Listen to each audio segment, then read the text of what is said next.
This is the Week 7 matchup of the Houston Texans at Green Bay Packers. Brought to you by Fantasy Football Time. Follow us at Fantasy FB Time on all social media platforms. Welcome to Week 7. We have a great matchup between the Texans at the Packers. Looking back at last week, Texans beating New England at New England. CJ Stroud getting 21 fantasy points. Not a huge amount of yards, but 3 scores and one interception, I should say.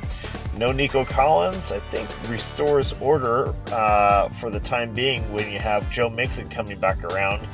But Stefon Diggs, Tank Dell, now there's a lot less confusion with no Collins. They are getting the double-digit fantasy numbers that we expect from them. Otherwise, Dameon Pierce out of nowhere has a nice 76-yard day and a score, double-digit points, also coming back healthy. Green Bay Packers did what they needed to do against Arizona, shutting them down. Jordan Love lighting them up.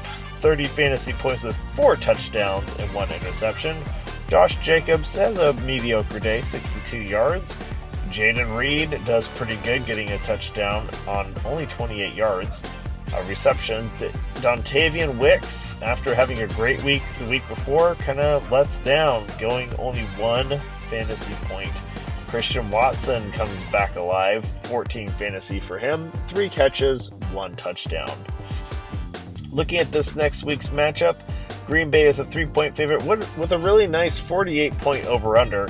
CJ Stroud, Mixon, Diggs, Dell. I mean, these are your double-digit favorites right there. The Packers' defense held AZ to 13, the Rams to 19, but allowed 31 to Minnesota. I think this is going to be one of those probably high 20s, low 30s game for the Texans. Last 3 games, 5 sacks, 2 interceptions, and 6 fumbles by the Packers. They have a pretty decent defense. Packers, Jordan Love, Jacobs, Reed are your fantasy best options. Everyone else is an 8-point gamble on a touchdown. We're looking at the Texans defense that held New England to 21. Not really a good thing to say. Buffalo to 20 is respectful.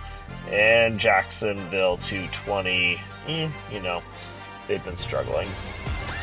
When it comes to the last 3 games, they've had about 6 sacks, so about 2 a game. 2 interceptions and 2 fumbles. Thanks so much for watching. Follow and subscribe at Fantasy FB Time. Welcome to Week 7. God bless.